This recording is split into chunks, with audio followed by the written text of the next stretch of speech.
Good afternoon and welcome to this public forum of Kempsey Shire Council on the 14th of March 2022. Welcome everyone. I remind all people attending this meeting that it is being webcast on YouTube with audio and vision. There should be no defamatory comments made by anyone. A recording of this public forum is available on the internet and is required to be available for 12 months. Private recordings of the meeting should not occur. All members of the public are entitled to attend public forums to observe. Please refrain from interjecting or undertaking any behaviour that will stop councillors from undertaking their important tasks. Please ensure all devices like mobile phones are on silent mode. On behalf of Council, I welcome all people in the public gallery and observing live on the internet of our public forum today. Before I ask the General Manager to talk about the rules of the public forum, I'd ask any councillors who have a conflict of interest with any items that are before us today. There are no declarations of conflict. We'll move on. Mr. General Manager, please. Thank you, Mr. Mayor. Just for our 6 speakers, each speaker is given up to 5 minutes to speak to the councillors, which is strictly enforced. You should stick to your subjects and not digress. If you do digress, the chairperson will pick you up and ask you to continue to speak to the subject. The councillors are able to ask you questions once you finish your presentation. You have 1 minute to answer those questions. However, you can also choose not to answer those questions if you so wish. As a speaker, you're not able to actually ask the council or council staff questions. As the Mayor has already indicated, the tone and the way the presentation should be done respectfully. There should be no defamatory or derogatory comments directed towards the council staff or any members of the public through that. If there is, the chairperson can actually request you to refrain from that, and if that continued, they can ask you and will direct you to sit down. Thank you, Mr. Mayor. Thank you, Mr. General Manager. We've got a late starter here, or a couple of late starters for the public forum. Councillor Craigie and Councillor Freeman, welcome. I've already asked the question, but I have to ask you both. Do you have any conflicts of interest you wish to declare? Councillor Craigie, no? No, thank you very much. Councillor Bain is online. Thank you, Councillor Bain. You have no declaration of conflict, I hope? No declaration of conflict. Thank you, Councillor Bain. We will start straight away. Our first speaker is Joshua Dennis, and he's speaking on the agenda item 9.1, Crescent Head Public Domain Plan, Foreshore Car Park. Thank you, Mr. Dennis.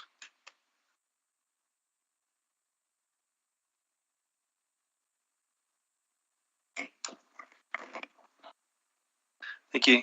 If you could just put up the that slide, Daniel, would be much appreciated.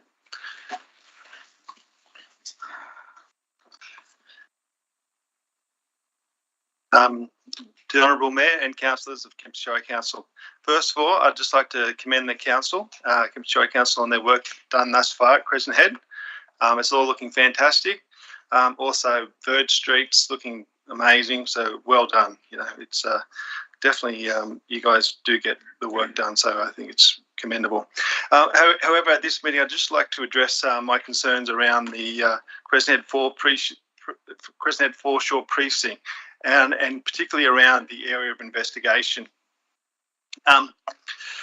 We as a community group have raised this issue on numerous occasions, that the physical distance between the ocean foreshore and the holiday park on the eastern end, as you see in that diagram, is unreasonably narrow, and it just will not allow for any proper planning. The Plummer and Smith report said that the public open spaces are very narrow and disconnected.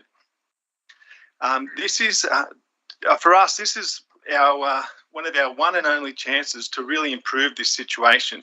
This topic has been brought up on numerous occasions during the community consultation and has been immediately dismissed by the council. The request to have this area as public open space has been made many times prior. It was made during the submissions to the Crescent Head Holiday Park when the council were finalising their plan of management. We put in submissions, we highlighted the importance of this area, and it was completely dismissed. That's why we fought so hard to have these cabins not approved in this area. It was just so that we could have that extra space, so we wouldn't have these hard structures, so we could actually have some opportunity to work within. Because when you drive out to Crescent Head, you drive up to that end there, you'll notice there's a fence on the right-hand side and there's car parking on the left. And it's just physically too small. I think 20 years ago, it wasn't quite that narrow. I think the fence may have migrated across a metre or so. I'm not quite sure. But even withstanding that, the distance is just too narrow. So the community, we just can't see why the holiday park plan of management can't be varied to suit the community needs. What we're trying to achieve here is the best possible outcome for the next 50 years. Now, what we want is the best outcome for the community, for all the users. And I remind the council that, I'm sure you don't need this reminding, but it is actually, the Crown land is Crown land. It's owned by the people. It's not owned by the council. So though it's a caravan park managed under the council, it is still Crown land, and what Crown land is there for is to benefit the people. So at this stage, we're asking for the Kempsey Shire Council to consider within the scope of this foreshore management plan a 13-metre strip, as you see it there. We're not asking for a lot. We did ask for more. We asked for more space down near the footbridge originally, but we're just going to let that one go. But all we ask is just this 13-metre strip, so that when we sit down as a community group, as councillors, as planners, as engineers, and work out how can this space be amazing, we've actually got some area to work with. Because if we don't have this area, the design's already done in my mind. We're coming back to the original designs, which the community wasn't totally in favour for, and we thought we could get a better design. But without this space, I personally feel it's going to be very difficult to find.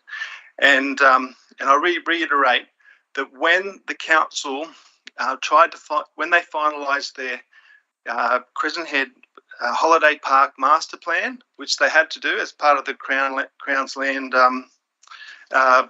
as part of what they had to submit to the Crown land, we brought this up. This has been an important issue that we've just been bringing up over and over and over again. 1 minute to go. And that's it. Thank you, Mr. Dennis. Councillors, this is your opportunity to ask questions of the presenter. Your questions have to be succinct and to the point, and the presenter does not have to answer your questions. They may decline, but you can ask any question about this topic that Ms. Dennis has just addressed us on. Yes, Councillor Freeman, please. Yeah. Thanks heaps for your presentation. How many car park spaces do you believe the Crescent Head community and the Kempsey Shire as a whole requires at Crescent Head foreshore? And also along with that, how much green space do you think the community actually requires? Microphone. I think if there are 1,000 car parks there, you'd fill them up, on any day. But we all know you can't have endless car parks. And for me, this isn't really about what the solution is or me telling people that we want the car park there or what it's going to look like. All I'm asking for is a bit of space so that when the planners sit down, they've got some space to work with, because there's lots of solutions there. But if you don't have that space, we won't be able to find the solution. I don't know what the solution is. It's not really for me to find out. People in our group enjoy parking at the point. There's no denying that. I'm an advocate for that. But I'm not here saying that how many car parks is the solution. It's just We just need some space to work with. Thank you. Do we have any other questions? Josh. Councillor Riddington. Thank you, Mayor. Josh, so when you're asking for the 13 metres, so what would you propose that would go there? Or is that not in this kind of submission, Josh? I'm just asking that when the planners sit down to design the foreshore, that they can look at that area and it can be included in the scope. They can say, what's the cost benefit of using this? It may come back and they say it's not a benefit, but let them tell us, not me. I just want to just include it because it is the most high valuable public open space we've got there. That 13 metres on the front. So, in a nutshell, are you asking for this to be included in the planners, not for any decision making, just to be included and have an analysis done of it? Microphone again. I would just like that yellow line moved down. That's all I'm asking for. Thank you. Councillor Patterson. Thank you, Mayor. Thank you, Joshua, for your presentation. I can tell your interest in this one. I've got a number of questions. Do you think this is the final plan or footprint that council will put to this area, or do you think it's going to be the final plan? So do I think that area as including my 13 metres or excluding? The footprint that's in front of council meeting tomorrow. I think that'll once that's accepted, that's probably going to be there for 50 years, I guess, 100 years, and we'll have to live with that. And it's just a bit disappointing. Yeah. So just another question to you, because I know that you're from a planning type background. Do you think that the whole area, including all the Crown lands, should be included in a future master plan of that area? Even if it can't happen right now? Well, definitely when it came out that they were doing a foreshore master plan, including the scope of this small area, that many people in Crescent Head sat on the planning committee and they went to the meetings. We had that area, which was the communities, and then they did a separate plan, which was the caravan foreshore master plan, when they shouldn't have been separated. They should have all been looked at as one, because it's all Crown land. So if you're going to do a master plan for the foreshore, what the planners did when they came to Crescent Head, when people said, what about the rest of the land, they were told that is not part of the scope. So the community has never, ever had the opportunity to try and get the best design they want, because we've always just been pigeonholed into this is the box. You can't work with outside that box. So to your point, I think if you could look at the whole area, that's fantastic. I'm not advocating losing the caravan park. I love the caravan park. I grew up camping there. I think it's fantastic. I'm not advocating that in any way, but I was advocating maybe losing two spots next to the toilets coming off the bridge, so you could put a park there, and this space here so you could design it properly. Okay, Josh, do you know, do you realise that this may not happen for maybe another 10 years, this planning proposal that council's putting together? Do you know that? And in that time, do you know that there'll be quite a few changes in that time?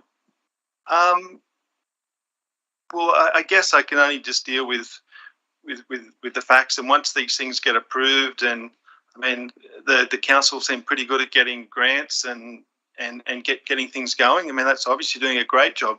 I think once it gets approved in any way, shape or form, we'll be stuck with that, and then one day it'll just happen, because once you get a construction certificate and it's approved, I think it's hard for us to keep fighting. The last thing we want is for something to be approved and think that we're going to be able to come back. We just don't want to be in that position. I have a few more questions, Mr. Mayor. Do you realise, Josh, that this is only a footprint and no DA and no construction and there's no actual set out plan that we're going to stick to by what's coming in front of council tomorrow, except for a footprint? Yeah, that's absolutely, and that's why it would be fantastic if you could just request to include 13 metres in that footprint. So then when we go away and start our community groups, and we can start to work with a little bit of area up there that we can make great. Because at the moment, if I put my engineer's hat on, it's so narrow, you're just not going to be able to get a very good result. Josh, speaking of a good result, do you think that the one lane in and the same way out is a good result for that area? I mean, I'm always thinking 100 years ahead. Always. I think. One more question. What will Crescent Head be like in 50 or 100 years? Because we're all getting old. We all know how quickly life goes. So I think in 50 years' time, if done properly, it will probably be a one-way road around there, because there'll be the population of this area will be so much more than what it is now. You're going to have some way of getting people in and out. So by keeping that little bit of space there, and maybe there is a car park on the other side, maybe there's not, but at least you give yourself the opportunity to do it in a staged effect. You might do some now, you might do some in 20 years, but at least you're starting from a good base.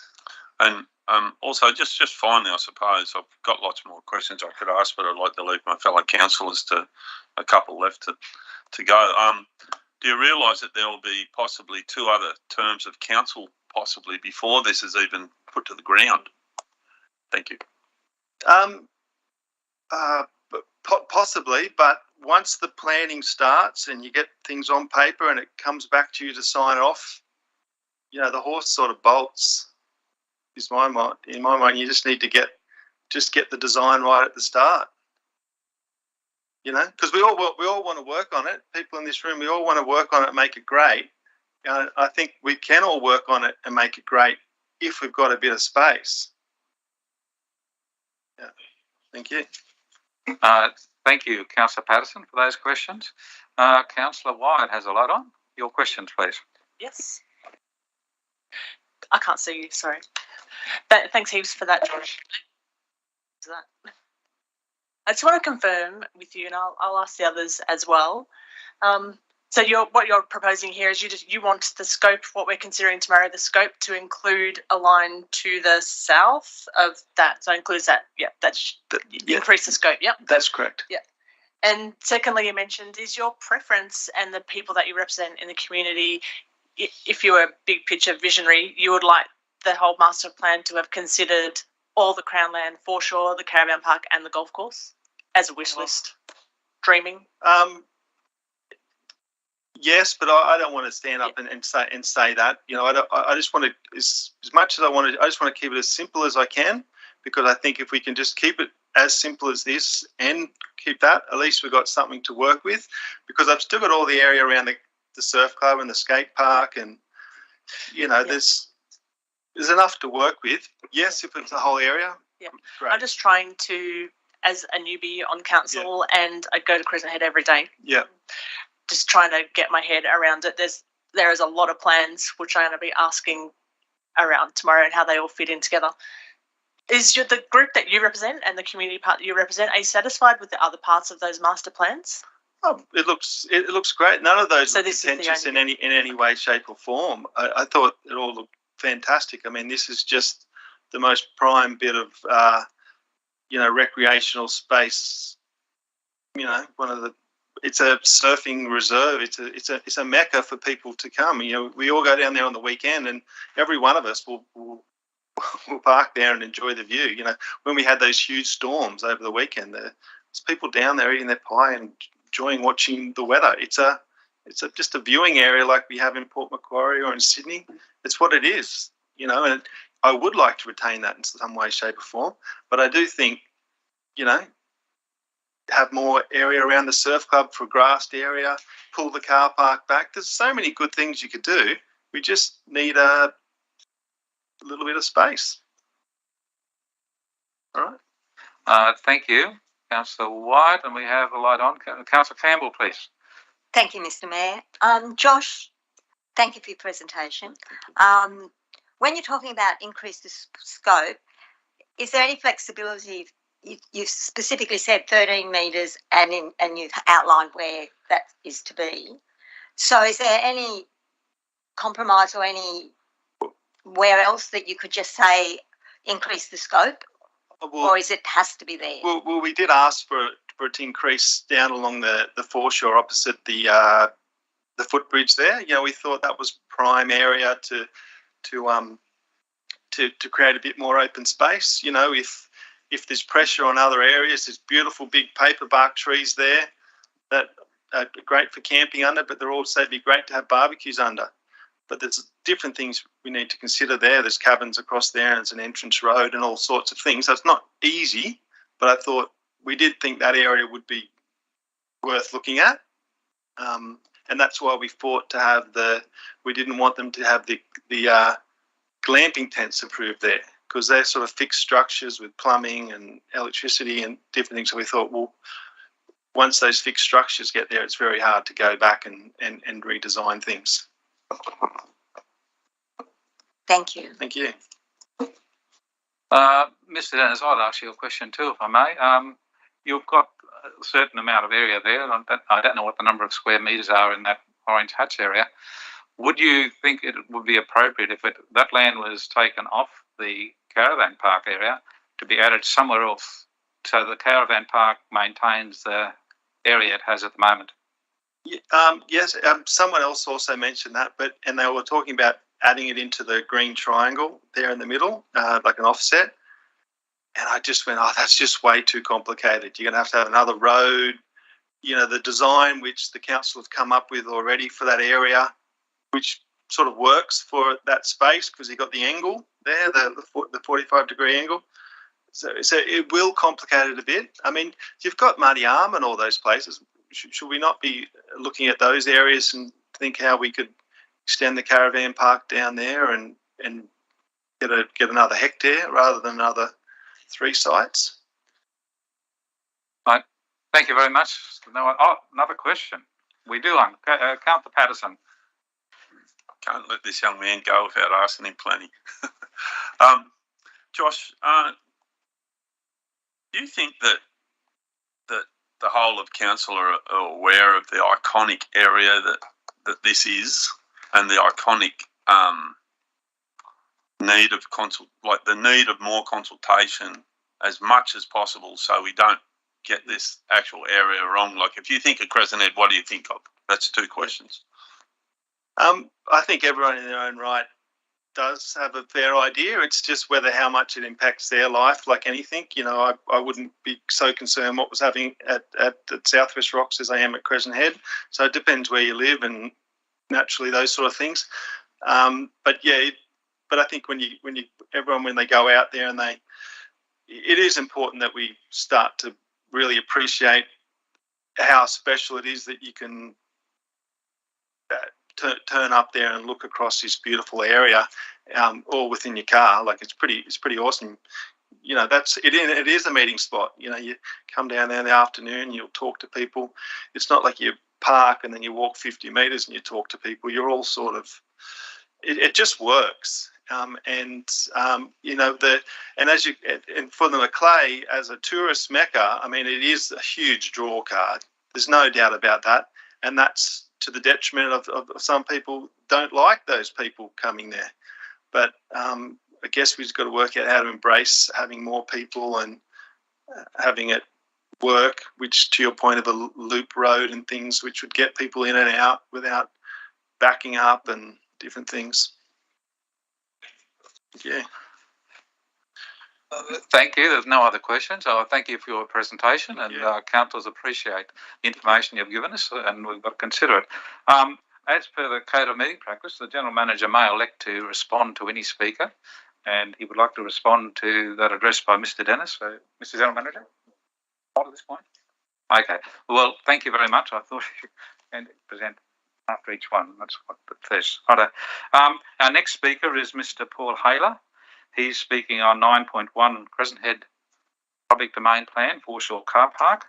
He's speaking in favour of the recommendation. Mr. Haler.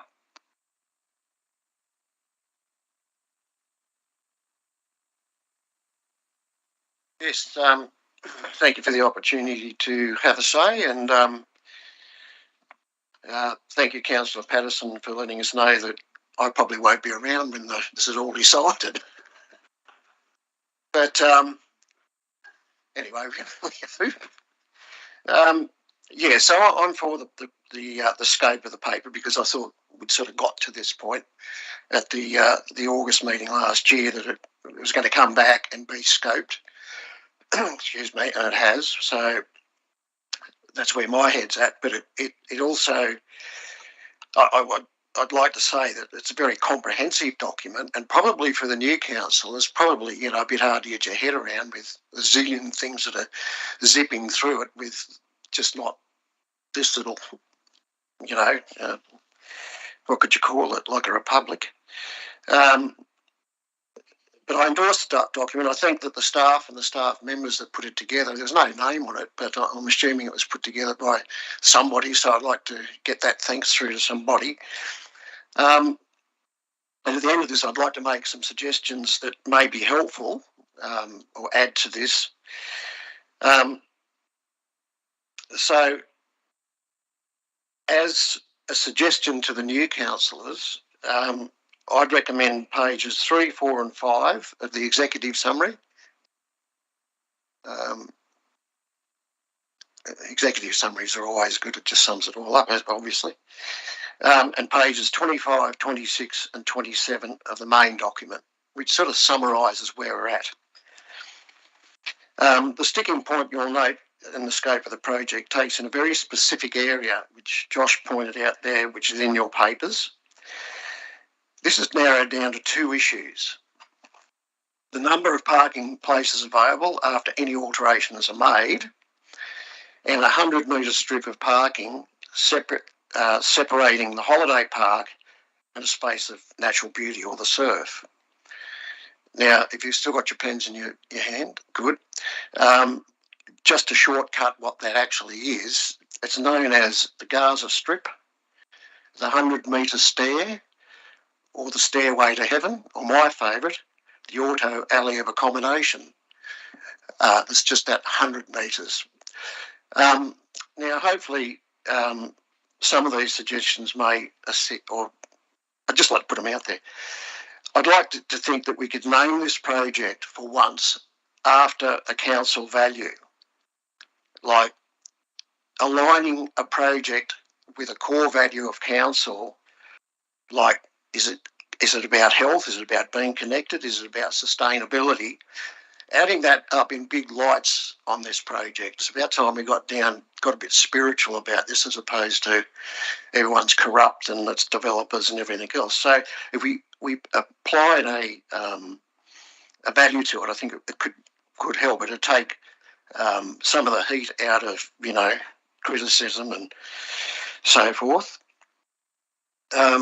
And I note that the scope has the following process, which is information gathering, analysis and reporting, and that's how we've got this far so far. Now, my main concern with all of this is in today, wasn't in August last year, but it is today, is money. We've hit a very inflationary period, and it's a little bit like peeing into the wind at the moment. You know, I don't know how much it costs you guys to get here in petrol, but can you imagine trying to build or put a front on a foreshore or 1 minute ago? Holy dooly. So I'd like a financial analysis to run with the project as scope. You know, how many dollars are we looking at in the analysis part when we get to certain parts of the operational issue? what are the cost drivers behind that, and how are we looking compared to what we thought it was cost, and apply some sort of a rise and fall formula to it, so that we don't go too far where it becomes just absolutely financially stupid or impossible. You probably do this anyway, but I'm just trying to well, it concerns me because it's rates, I'm just a bit greedy. So that's why I'd like that to happen. And I fully acknowledge that holiday park, it's a holiday park for a reason, and it helps me not to pay so many rates. So that, along with other lot of initiatives by council, helps to reduce rates. The last minute to go, that's it, I'm out. Okay. Yeah, that's it, Mr. Haler. Okay, happy days. Thank you very much. We'll now ask you to answer some questions if you're up for it. Anyone have a question for Mr. Haler? Yes, Councillor Riddington, please. Thank you, Mayor. Thank you very much, Mr. Haler. I appreciate you coming in and speaking. So are you saying that you approve of the paper that's been put up so far for us tomorrow? Yes, I do. Okay. So when you talk about alignment with your money and your core values, would you like us to get further delved into that? Well, don't ask me. I'd lead you the wrong way. No, yeah, absolutely. That's what I'm asking. Yeah, no, exactly. I think it's just a thought. The councillors might say, well, this aligns with our total council values of whatever, certainly sustainability or something like that.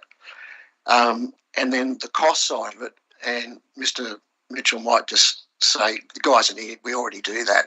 But I'm coming from the public point of view, is that I'd like to know, it's all very well, it's sort of like going around the circle, it's all very well knowing that it's, a $600,000 grant, which still has to be gotten today, but I know that $600,000 grant in 6 months' time is going to be worth about $300,000.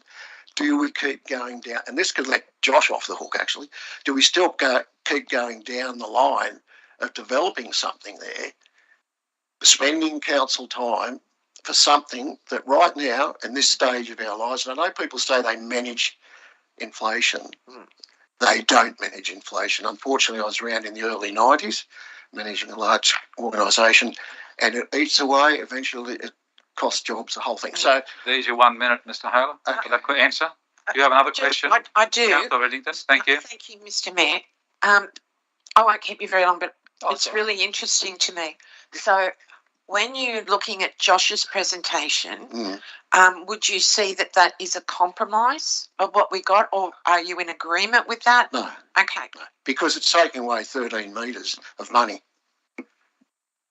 And in 50 years' time, I don't know, you'd have to ask Mr. Bain this, but we'll be all underwater there anyway.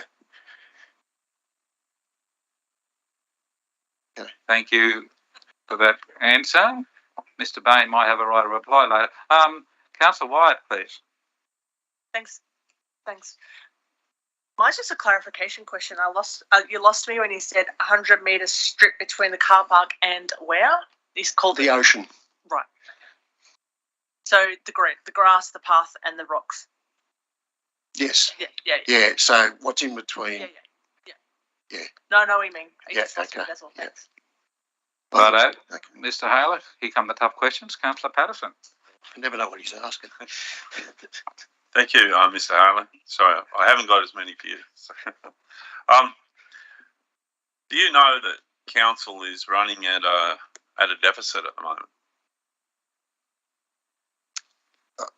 No, I don't. Okay. Do you know that council's management of holiday parks helps fund work done in the Creon lands of the Macleay? Hence my presentation. I'm always concerned So I'm about money. putting in plain words. Yeah, okay. Oh, sorry, Righto. Have you read the full? Have you noticed on page 27 underneath the picture of the said areas? Have you read that it says Crown Lands feedback on the Kempsey Shire Council plan of management may have implications for the geographic footprint, which will need to be considered in future phases? Yeah, I think. Do you understand that bit? Yeah, I would say that I understand. I'm not asking a question. I'm making a statement. You can nod yes or no. But my understanding of that is that the state could be taking away that decision and coming back to you and saying, well, I don't care what you think, we're going to do this. Would that be a rough? Oh, you can't say. I can't say. No. But you know that Crown Lands are looking at councils who manage their properties, to manage them financially, physically, properly, and return a profit. Yeah, and take it back if they don't think they're doing a good job. Yeah, no worries. Thanks for. Thank you, Captain Patterson. Thank you, Mr. Haler. Okay. Do we have any other questions from councillors for Mr. Haler? Good. No hand up. Thank you, Mr. Haler. Our next speaker is Mr. Foster, who is speaking on 9.1 Crescent Head Public Domain Plan, Foreshore Car Park. He's speaking in favour of it. Thank you, Mr. Foster. You have 5 minutes. Thank you, Mr. Mayor. My name is Ross Foster. I've been a resident of Kempsey Shire for 50 years. I'm also one of a number of people who has been involved in the Crescent Head Master Plan and the Crescent Head Public Domain Plan.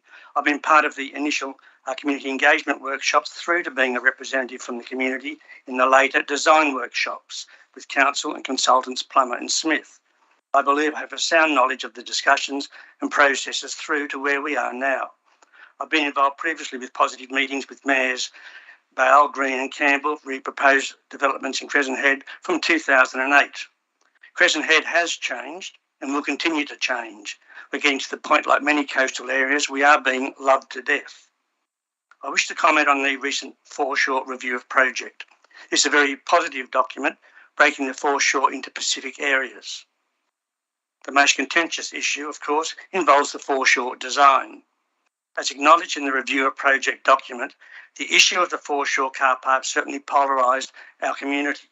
The campaign and subsequent acquisition of 8,243 signatures was unfortunately based on a degree of ambiguity, coercion and well-marketed misinformation. It has to this day divided our community, with the subject being avoided by many. I refer to the review, a quote. Anecdotal feedback from business owners is many are reluctant to share their opinions or show support for council publicly due to the significant division within the community and their concerns regarding the impact on their businesses. Further, there are segments of the community who support the existing design plans. Full engagement has been sufficient over 3 years, and there is concern that the division in the community will result in many people not wanting to share their opinions in the future. The recent holiday period accentuated a common fact that parking is a major area of concern at Crescent Head Beach. The questions are, who should be given priority parking? Where should the parking be? Unfortunately, not everyone can park on the foreshore. In December 2021, Kempsey Crescent Head Surf Lifesaving Club celebrated 100 years of service. While researching the history of this club, it was interesting to note how the foreshore and the car park have changed. We're now in our 4th surf club. The old and much loved weather shed, providing free accommodation on weekends, has long gone. The number of pandanus has grown and vehicle usage has significantly increased. The car park has changed several times. The foreshore area will continue to change.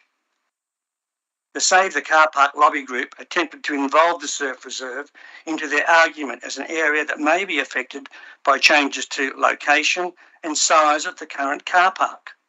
I was part of the group representing council, surfers, fishers, surf club and community members involved in 2008 with the establishment of the Crescent Head Surf Reserve. It is purely an area of water 3.5 kilometres long to the high water mark. No land is involved. It's pleasing to note that council are fully aware of the criteria for the establishment of a national surfing reserve. It states in the review, it should be noted the criteria do not reference the ability to park a car near the reserve or the culture or the cultural significance of congregating around cars near a surfing area or the ability to view the surf reserve. Further, national surf reserves are viewed as iconic. Car parks aren't. Finally, I quote from page 3 of the review. Over the last 5 years, there has been extensive community engagement and planning for the future of Crescent Head.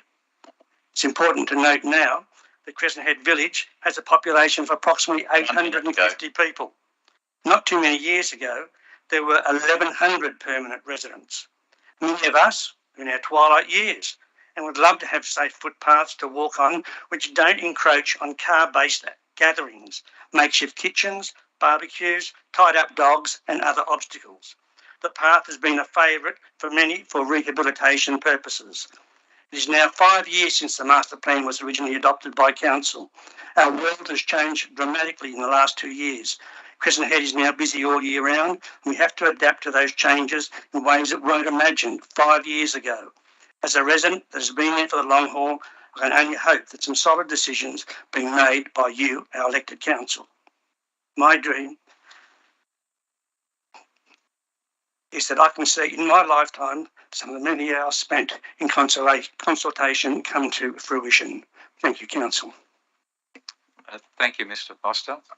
Appreciate your address. Councillor Riddington. Thank you very much, Mr. Foster. I really appreciate your emotion and I really appreciate your love of Crescent Head. I was reading all the documents in preparation for our meeting tomorrow and for tonight, and I'm looking at 2/3 of the people who responded to the council consultative process backing this. 1/3 don't. So I think that there is a majority view that will support this plan. Would you put that as correct? I would say that, Councillor, yes, the public domain plan, 72% of respondents were in favour of design concepts for Little Nobby, 77% in favour of Killick Creek, and 71% were satisfied with the Willow Street car park. We do realise that there are some areas in that management plan that are not negotiable. There are certain safety reasons, environmental reasons, that there will not be any negotiation, and we certainly understand that. Yeah. Just a further one, Mr. Mayor, if I may. Yes. So, in order, I always like to seek a compromise or at least meet in the middle somewhere. As I asked Mr. Haler, when you're looking at Mr. Dennis's proposal to hive off 13 metres, would you see that or any kind of compromise in that suggestion? Well, I understand after reading the review that there is no compromise and it's a not negotiable area as far as the caravan park is concerned. Little Nobby along the Killick Creek area, there's certain recommendations that the caravan park sites must be of a certain size, and that means that they cannot be extended out. So looking at even the footway along the Killick Creek area, there's talk about it possibly being moved closer towards the rock wall area. And if I can just quote from here, I hope I'm not using my minute, but in the public domain report, reference is made to environmental factors. In addition to Little Nobby, the area in front of the surf club is subject to those constraints, not a grassed area that was mentioned. I was one of the surf club members to meet with council representatives, Bruce Potts and a number of others, to discuss the only options available to address the asbestos issue outside the surf club. Although disappointed by the lack of options, it's understood to be an environmental and safety issue. What we envisage to being a fully grassed area is an impossible outcome. Thank you, Mr. Foster. We've got some more questions for you. With Councillor Campbell, followed by Councillor Wyatt, then Councillor Bain, and then Councillor Freeman. So, Councillor Campbell, please. Thank you, Mr. Mayor, and thank you, Ross, for your presentation. My question was actually similar to what Kerry said, that would you see any compromise in the footprint? And do you understand that the recommendation in front of us is 3 points? And before we can get to point 2 and 3, we have to endorse a geographical footprint for the foreshore. That's what we're asked to do. So if we don't come up with a footprint, we can't go on to point 2 and 3, which is then progressing what you're saying we have been doing for the last 5+ years. Yes, yeah. So is that your understanding? It is, yes. And from what you answered to Kerry, you don't see any compromise in the footprint? I think it's important that, as we found out with our surf club, we envisaged a grassed area. It was explained to us why that council need to come out and explain why certain things are happening. I think we get a lot of people in our community who form an opinion, don't look into the actual facts and find out that, okay, we might want this, but it's not possible because of environmental areas, things of that nature. Recent end of last year, 2021, there was a coastal management discussion held at Crescent Head. I think Ron Hemsley from Council was there with a number of other people from government bodies to discuss the effects of Killick Creek on the foreshore, on the surf reserve, etc. And the surfers that were there, none. I was the only person from the community who was there. So I think people really need to have it explained to them why decisions are made, and if there is a fact where we can say, okay, it's an environmental or a safety factor, there's no discussion. Thank you, Mr. Foster. Councillor Craigie, could I ask you to lower the monitor in front of you so I can see Councillor Campbell's light? You just push it down. That's it. Thank you. I didn't see it. I'm sorry, Councillor Campbell. Councillor Wyatt, your question, please. Yeah, thanks very much, Ross, for that presentation. I have also noticed that it's incredibly diversifying in the. Yeah, sorry, it's late. I'm sorry. Yeah. In the community, yes, and I think that's very unfortunate and sad as well. I think there's at least several factors there. My question is just a procedural one, really. You mentioned the National Surf Reserve, and were you part? Did you say you were part of a gazettal committee involved in getting that? I was part of the committee with Mayor Green at the time, yes, in 2008, and it comprised a couple of surfers, people from the country club, the people from the fishing club, community members, and also I represented the surf club. And what year was that? 2008. And national surf reserves are not only allocated as a surfing reserve because of the surfing history, it can also be tied in with surf life-saving history as well. And the history that you just went through for the Surf Life-Saving Club, is that public? Yes, it is. Yes, there's a booklet out, yes. Online? Not online, but there is a copy, I believe, in the library. Okay. Yes. Thank you. Thank you, Councillor Wyatt. Councillor Baines next, if he could turn his microphone on and we can hear his question. Thank you. Thank you. Thanks, Ross. I remember speaking to you at Crescent Head last year and talking about like the idea of using a drop-off zone for access. So I understand, that will be in the community consultation as it evolves, and that we need to look at a mediation approach because of the divisive nature of this understanding in the community.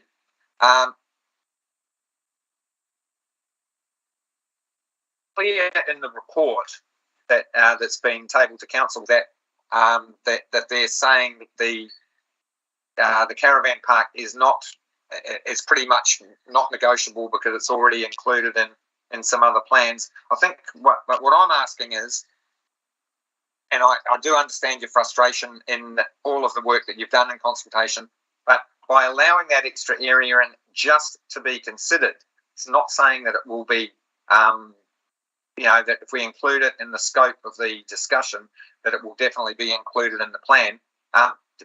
What's your feeling around that, of saying, well, let's have a go and include that extra area of scope? How do you feel about that idea? I do feel that probably it is taking away a source of revenue, which if you read through this review, it states how important Crescent Head Holiday Park is to the gaining of finance for the maintenance of Crown land, not only Crescent Head, but within the Shire. I can't see how taking... Sorry? Sorry, Ross, I'm not saying that we have to include it in the plan. I'm saying including it into the scope and doing that business analysis as part of the scope of the foreshore development. So I think that's what I'm hearing, is that it's not saying that necessarily it will be included in the final plan, but at least that we can consider the pros and cons of doing it. Does that work for you? Yes, or not? Yeah. Can you live with that? I could, yes. Yeah. I think it's all about compromise and mediation. I think, we sort of, as has been mentioned here, our community is divisive, and it has not been like that for many, many years. It's probably the last 6, 7, 8 years it's been like that with two different groups, and that's not what Crescent Head used to be. And we look forward to working together stronger in the future. Thank you very much for the work and the energy that you've put into all of the development at Crescent Head. Thanks, Ross. Thanks, Councillor Bain. Thank you. Thank you. We'll have two more questions. Councillor Freeman and then Councillor Patterson. Awesome. Like everyone else, I really appreciate your time, and I appreciate your history in being a significant figure in Crescent Head as a whole. My question for you is, what are the things that you're wanting to get out of? So with this footprint, whether it includes the extra 13 metres or not, whatever footprint we decide on, what do you want to be included in there? Like, what are the most important things? Is it more the walking space that you mentioned? Is it the car parking? Is it playgrounds for kids? Is it the skate park, or should we do away with that? What are you... Councillor Friend, probably the major thing I'm looking at, and there's been comments from both groups, that we need an area for the less able to either park, disabled parking. I think there's only 2 car spots there in the foreshore area for disabled parking. Probably we need a few more there, not just so people can sit in their cars, but so they can actually park their cars, get out to whatever area may be there. There also, as Councillor Bain mentioned, there needs to be a drop-off point. We have so many surfers now that don't just carry a surfboard. They have kites and all sorts of things there. We have families with prams. You have a drop-off point where you can come, take gear out of your car, put it there, and then go and park your car elsewhere. That is so important. Awesome.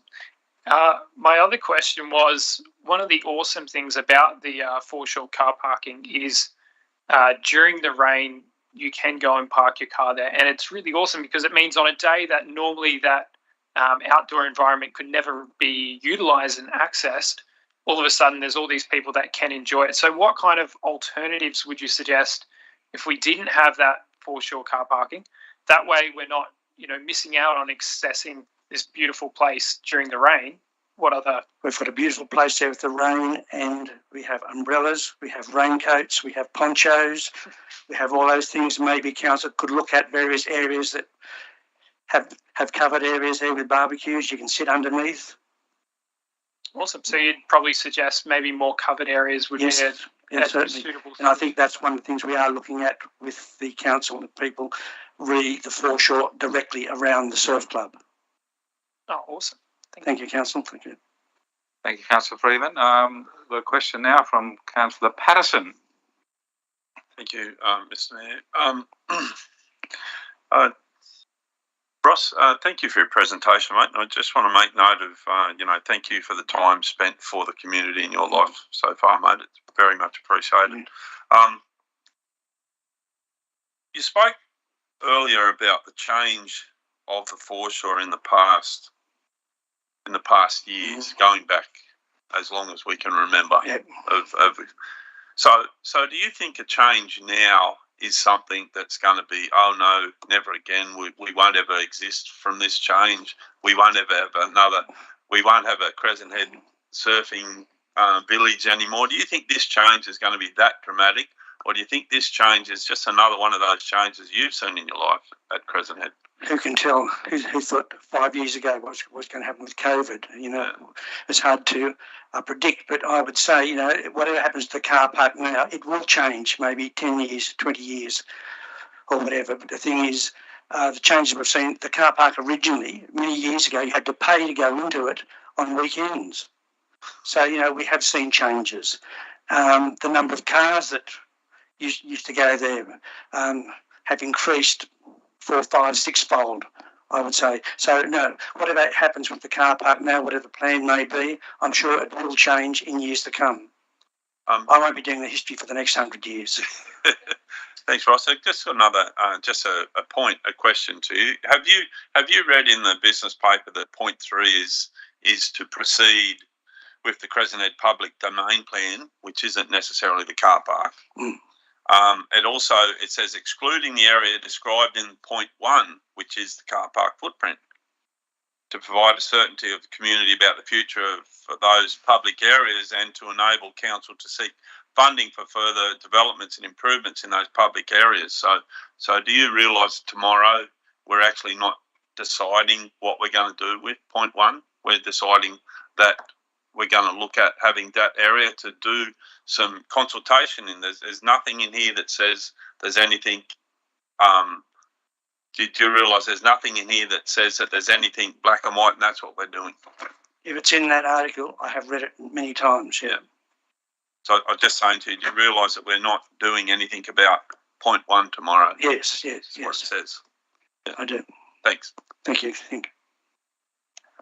Thank you very much, Mr. Foster. You've answered lots of questions, and well done. Thank you, and I appreciate your enthusiasm for Crescent Head, and I really do hope, as you've said, that we overcome the divisions in the community and bring everyone together to try and have a win-win on this issue and many others. So thank you very much. Thank you, Mr. Mayor. Thank you, Council. Thank you, Council staff. I didn't thank you at the start because I didn't think I'd fit it all in 5 minutes. But I do appreciate it. Thank you. Thank you, Mr. Foster. We now move on to our next speaker.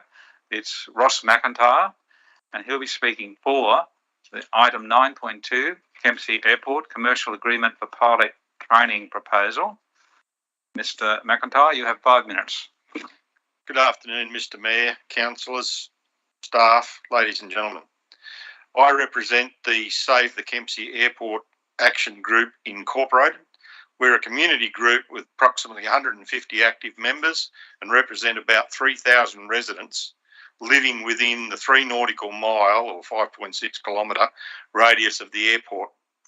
That distance is significant because that's the area that is impacted by circuit training for pilots at Kempsey Airport.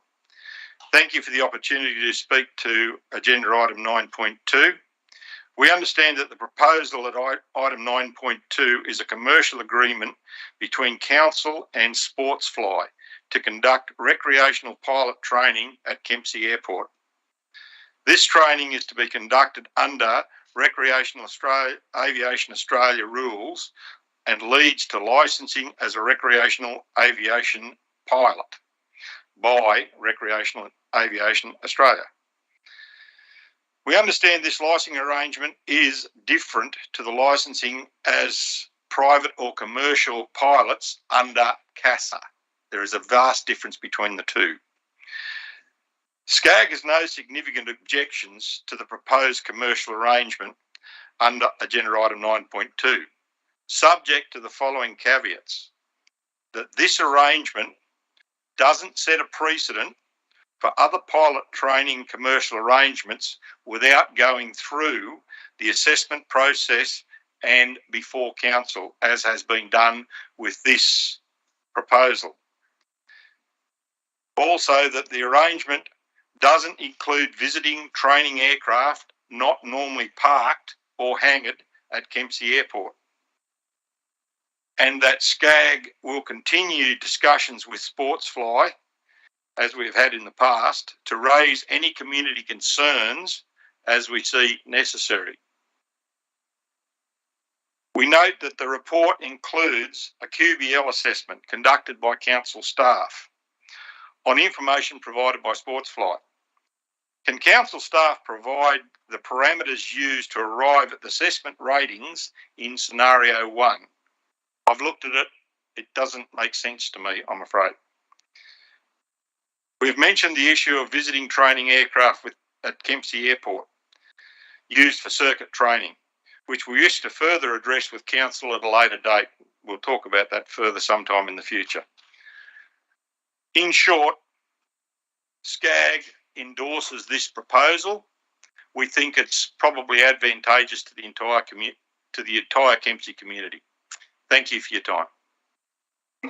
Thank you, Mr. McIntyre. Do we have any questions for Mr. McIntyre? We have Councillor Freeman. So with the visiting aircrafts that you don't want participating in circuit training, if they are a client of the business that's going to be working out of our airport, is that an issue to you as well, or is it that you don't want other companies coming and training and making noise for you guys? It's principally the other companies. As we understand it, Sportsfly has one aircraft. Yep. That aircraft is normally hangared at Kempsey Airport, and that's fine as far as we're concerned. What we're concerned about is other aircraft, particularly other noisier aircraft. This aircraft that's used by Sportsfly is quite quiet. You can barely hear it. Whereas other aircraft that have been using Kempsey Airport in the past are significantly noisier. Awesome. Thank you. That was really helpful. Do we have any other questions? I'll ask you a quick question, Mr. McIntyre. In previous AIAC circuit training, how often were aircraft landing and taking off? Can you remember? Approximately every 90 seconds. And circuiting over the local people? Over the local area. Yep. We had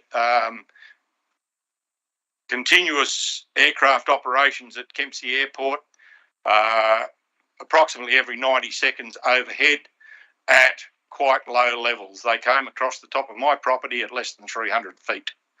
And those things run at around about 90 decibels. So it's the same as having a chainsaw running in your ear every 90 seconds.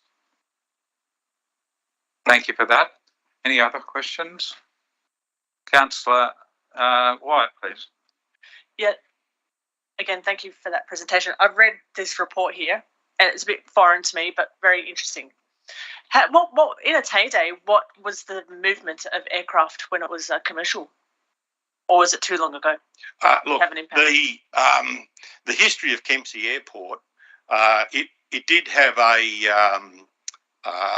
even going back to the 80s, it did have a flying training establishment out there.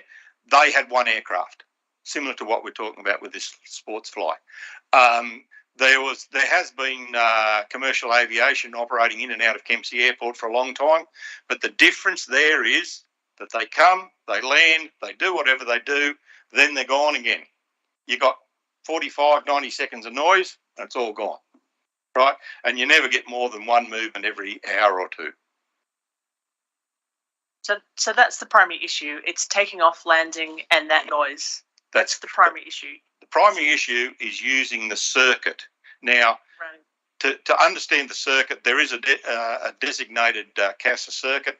You take off, you've got a crosswind leg, you've got a downwind leg, and then another crosswind leg, then you come onto the landing leg. That is what's designated as a circuit by CASA. It is always a left-hand circuit. All the turns are left-hand. They are not right-hand circuits. What that means is that, particularly in the Warren Drive area, when they're using the runway taking off to the south, you end up with a lot of noise over the Warren Drive area. Thank you. We have a question from Councillor Bain. Microphone off. Microphone on, please, Councillor Bain. Thank you. Thank you. What I want to know is, Ross, thank you for your presentation.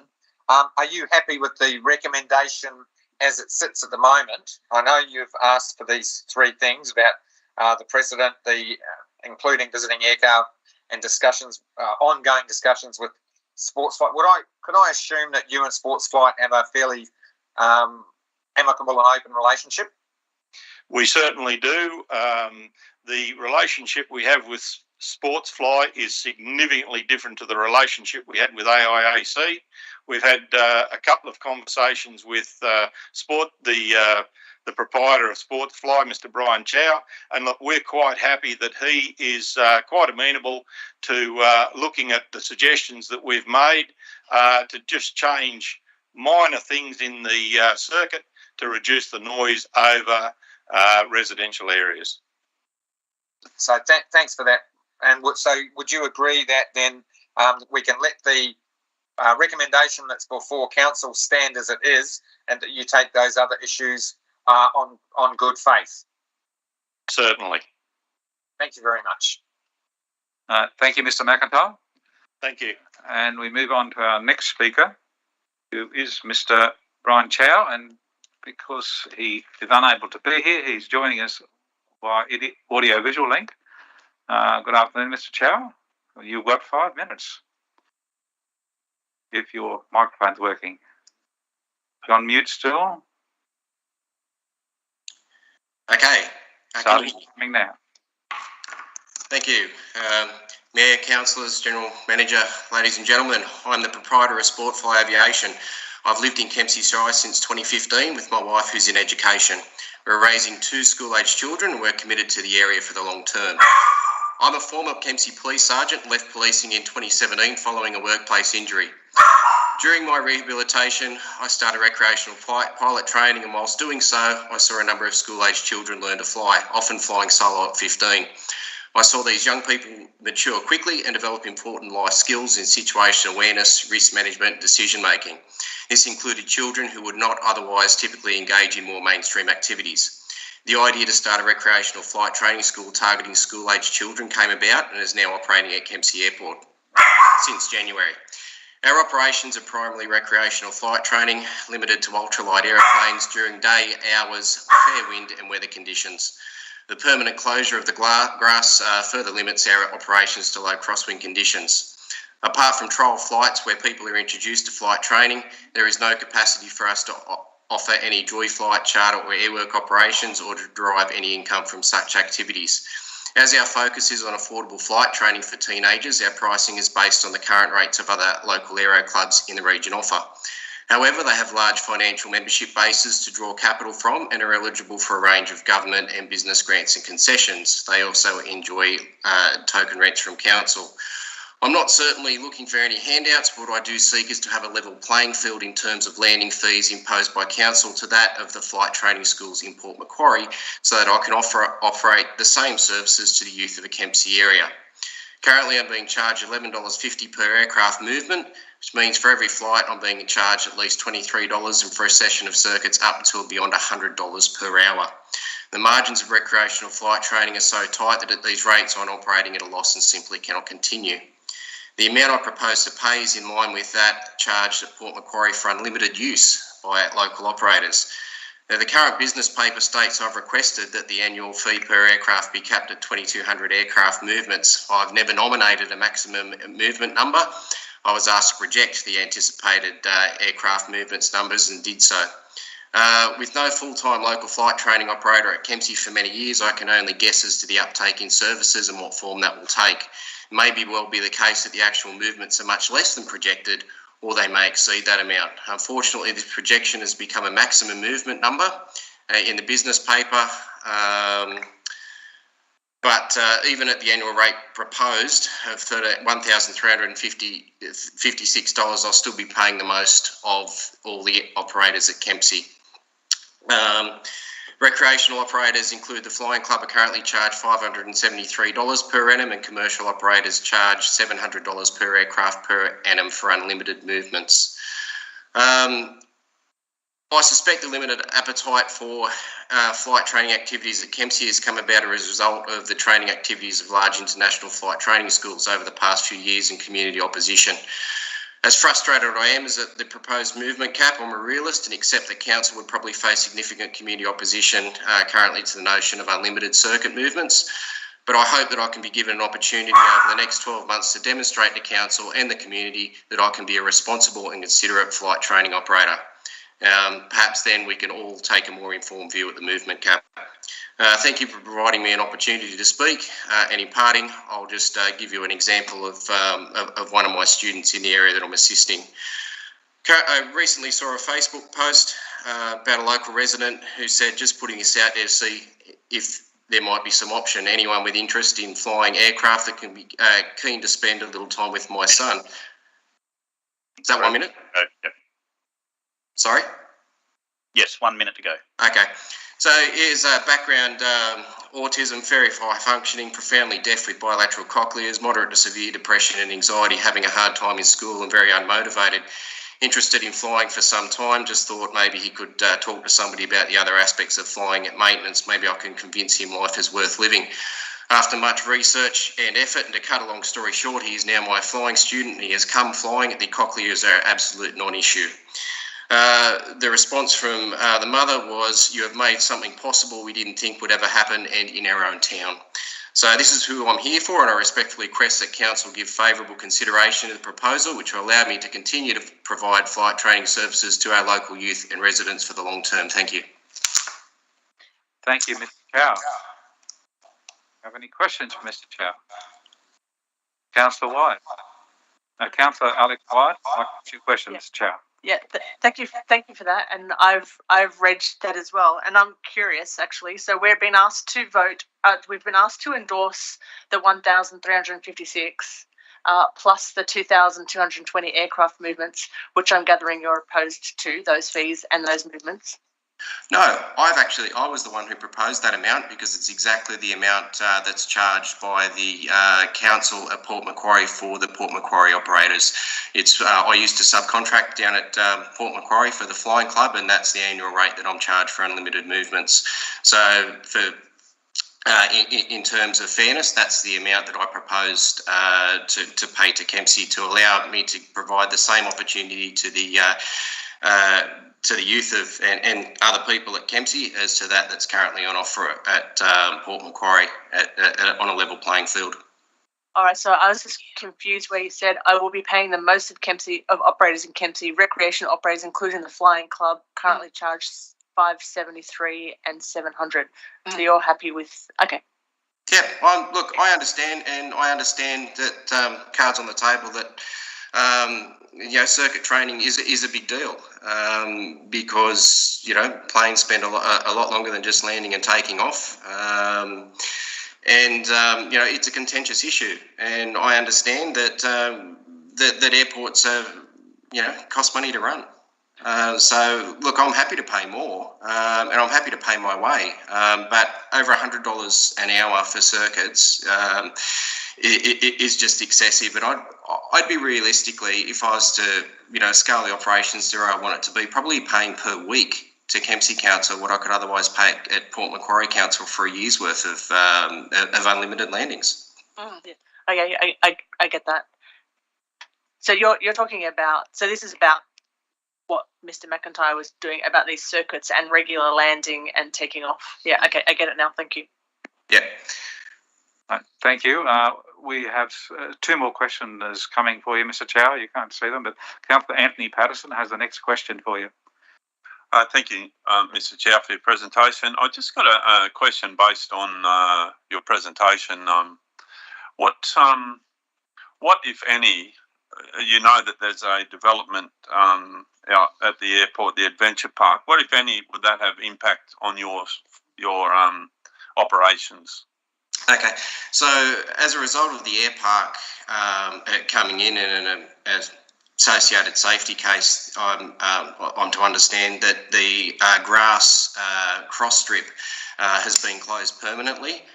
This will reduce my ability to operate. Basically, whenever the wind whips up to more than a 15-knot crosswind, I simply can't fly. But at the same time, I've got to be a realist. I understand that airports cost a lot of money to run, and so I just have to factor that into my operations. Perhaps in the future, and this is a wild dream, perhaps I could rent some space there and put in some simulators and enjoy the facility just as much as the next person and pay my way doing so. But look, as much as those the cross strip is closed, I've just got to live with that. Yeah. Thank you. Thank you, Councillor Patterson. Our next questioner is Councillor Kerry Riddington, Mr. Chow. Thank you, Mr. Chow. I have a very dear friend whose son has been flying since he was 10, and it's made a huge difference to his life, so I congratulate you on your efforts with that young fellow. I'm just a little interested in how we got to the figure of 2,220, and I think we need to have more information provided to us, because I would agree with you. How do you know what you're going to be able to do? But I would be supportive if we could renegotiate it, but I still don't know how we got to that figure. I was asked to project, and I actually said I'm concerned that if it exceeds my projection, then I'm going to be charged the full rate at council. And I was, and look, that's eventuated. Also, you may understand that I started operations in January. And we're here at the March meeting, and so I've been sort of living under this umbrella, possibly retrospectively, from January, having to pay these large amounts that I've accrued. So I'm pleased that in any form we've come to the council meeting to see if we're going to resolve this. And also, I've just come to the realisation that I'm just going to have to live with that cap, just so I can spend the next year to just show everybody, including the local residents around the airport, that I am a responsible flight training operator. So, and therefore we can all have a quite a measured look at, whether or not there should be a continued cap at all. There's your minute, Mr. Chow. Thank you very much, Mr. Chow. Right, thank you. We have another question from Councillor Arthur Bain. He's bobbing in too. You can actually see him. Thanks, Mr. Chow. Thanks for coming in. Can you tell us, because I'm curious about the cap as well, and I'm curious as to, so you've been operating since January. How many aircraft movement have you accumulated thus far? I'm sorry, sir, I don't have the figures in front of me, but I'm just looking at my flight sheet. I've done 4 sessions of circuits in January, 4 sessions of circuits in February. However, you may also understand that I felt heavily constrained by the high fees that would potentially be coming my way. Yeah, okay. I'm hearing you. Councillor Bain, we couldn't hear your question. You have to wait till Councillor Chow Mr. Chow finishes speaking before you ask your next question. Could you ask your next question now, please? Thank you, Mr. Chow. I was just trying to get my head around how many movements are happening, and is 2,200 going to constrain your business model? Is it going to impact on your business model this year? I simply don't know. I just don't know the level of uptake of my services, and also I can't say what the weather's going to do. I haven't been able to operate for weeks just because of the rain, with the exception of the odd flight here and there. So as I said, I've only done 4 sessions of circuits in January and 4 sessions of circuits in February, and by the look of things, I've done 1 session so far in March. Thanks, Mr. Chair. And each session would include how many movements? It would depend, but a session of circuits, you're probably looking at about 6 landings, plus a takeoff and at the beginning and a landing. So you're looking at about 8 movements. Thank you. Councillor Bain, you finished? Yes, okay. Do we have any other questions? Thank you, I've finished. Thank you. Okay. The General Manager would like to make some comments now, Mr. Chow. Yeah, just a couple of things. This may help Mr. Chow as well. Just for the public record in relation to the grass runway, the reason for the grass runway closure was to do with the wildlife fence needing to be erected following a court case. It actually hasn't been closed as a result of the adventure park. The decision council made was prior to that, and it had to do with the actual wildlife fence going around. And the other thing, councillors, you'll note in item 1C, the end of that is published in council's annual schedule of fees and charges. You'll be updating that this year to come into effect of 1 July. It may be something you wish to have a close look at when you're considering businesses like Mr. Chow's, given it was based on the history you had with AIAC. So you may want to actually look at that, which may help address some of the issues Mr. Chow's actually raised in terms of costs and caps and things like that. Thank you very much, Mr. Chow, and you can stay on if you like, but we've got our final speaker now, and it's Mr. Anthony Thorne, and he's talking about 9.3 planning proposal, Rosedale Avenue, Southwest Rocks, and he's speaking in favour of it. Thank you, Mr. Thorne. Thank you, Mr. Mayor and councillors and senior staff. My name's Tony Thorne. I'm from King and Campbell, and we're providing planning, civil engineering, design and surveying input into the Seascape Grove estate at Southwest Rocks for the landowner. This afternoon I'm speaking in favour of the staff recommendation to the council to submit the planning proposal to the Department of Planning, Industry and Environment for a gateway determination. The purpose of the planning proposal is to provide for a map-only amendment to the Kempsey LEP, which will result in a minor realignment of existing zone boundaries to coincide with existing development approvals for Seascape Grove. Accordingly, and as outlined in the supporting documentation, the planning proposal is a low-impact map amendment that will realign the existing zone boundaries and associated minimum lot size and height of building maps, resulting in zone boundaries that are consistent with the existing and proposed land uses and the approved residential subdivisions under the existing consents. The planning proposal is consistent with the intent of the approvals, which have resulted in the creation of Lot 800 for the purpose of environmental land protection and management uses, and the creation of Lot 801 for the approved residential land uses. There are a number of approved residential lots that are currently zoned Part R1, General Residential, and Part C3, Environmental Management. The current development zone standards for the C3 zone within these residentially sized lots are a 40 hectare minimum lot size and no height of building development standard, resulting in unnecessary and unsuitable development standards for their future residential use, including future boundary adjustments, potential residential subdivisions and some forms of residential housing. Additionally, Lot 800, which includes the environmental protection lands, is currently zoned Part C3, Environmental Management, and Part R1, General Residential, on its northeastern boundary. And the current development standards for the R1 zone are not suitable for the environmental protection lands. During preparation of the planning proposal, consultation was undertaken with both Kempsey Shire Council firstly, and then secondly, jointly with Kempsey Shire Council strategic planners and the Northern Region of DPIE.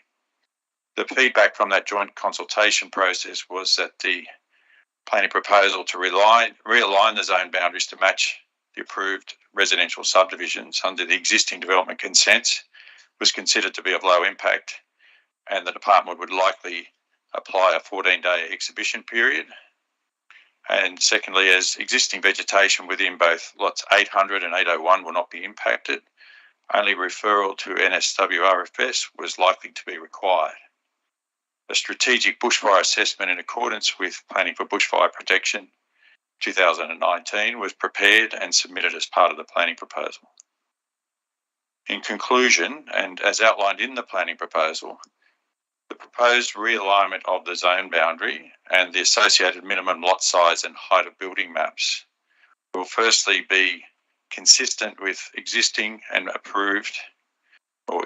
proposed land uses and the residential subdivision plans approved under the existing development consents. Secondly, be consistent with the Council's local strategic planning statement through supporting the orderly development of an approved residential subdivision on Lot 801 and environmental protection and management areas on Lot 800, while ensuring the ongoing delivery of roads and services infrastructure. Thirdly, not affect any lands that are identified as high environmental value and not require the removal of any native vegetation. And finally, provide positive social and economic benefits through aligning Council's development standard and controls with the approved residential and environmental protection land uses under the existing consents. Thank you. Thank you, Mr. Thorne. Do we have any questions for Mr. Thorne? Yes, we do. Councillor Wyatt, followed by Councillor Hall. Yeah. Thank you. Thanks very much for that. I've read all of those documents as well. I just have a question about the map. there's an area on the map. It's sort of that bit that that comes in, and it says on the map it's for housing in the future. Can you explain what that is? It's also Have we got? Do you have the map there? No, I don't have.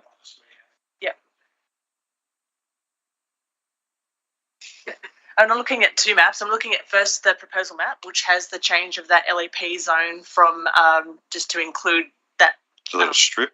Yep, and there's a blue outlying area in there that says something along the lines of potential future housing, and you've also got it zoned in the vegetation management plan as existing area parkland for bushfire for fire protection. Oh, it might be lot 800. It's in the big lot at the top. Is that what you're meaning, Councillor? Lot 800, which is the lot that contains the environmental management areas, also has a building envelope that was approved as part of the consent. So there is the central area has the ability to have one house on it. Okay, so that would also be within. So that would be if we. It stays that would be in the C3 zone. Correct. But okay. Yeah, that bit there. That's right. Yep. I'm pointing at the little. How it goes like that. That's yes, there. So there's with the residential subdivision that's being constructed there, the services will be brought up to that boundary, and then there'll be a house able to be built on that site. So would therefore there be a need to put in another planning proposal to change that land use to allow for one house there? So, or you can have a house in a conservation zone, can you? You can. They're permissible, but and it was approved as part of the overall subdivision. Typically, it's a 40 hectare minimum for an E3 zone or C3 zone, as it's now known. Thanks. Thank you, Councillor White. My question, Mr. Thorne, was in your work on this, did you work out how it came to be that the LEP mapping didn't align with the property mapping? How did that come to be? Or was it just the old colloquial stuff up?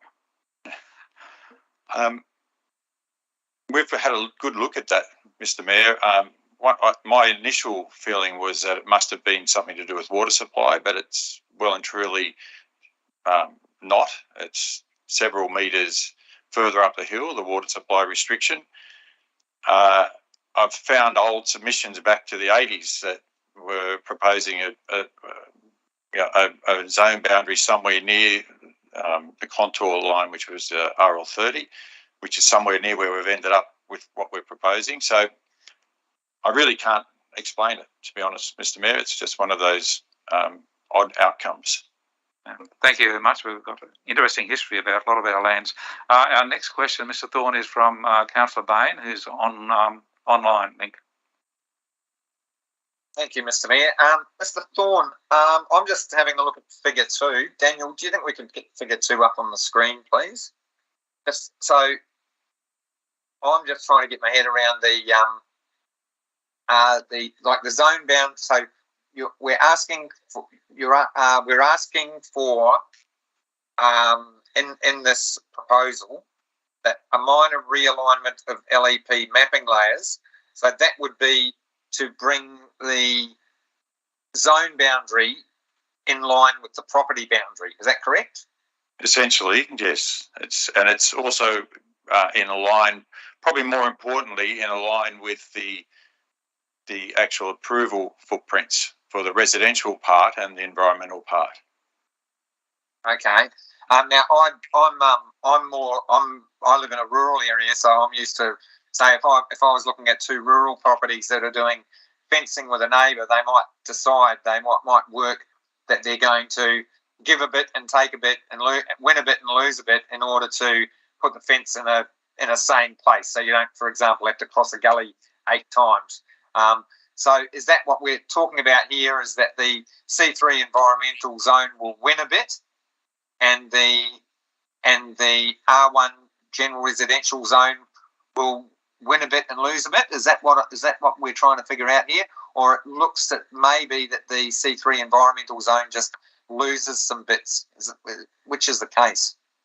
It's the C3 loses more than it gains, but what happens is that the lot 800 includes a strip of residentially zoned land when it really is a lot that's primarily for environmental protection. So there is a strip there that's got the incorrect zone for its land use. So it's both ways, Councillor. Okay, so can you point that part out to me, please? Where that might be on that figure? Like, is that part there? Yeah, where the cursor is now.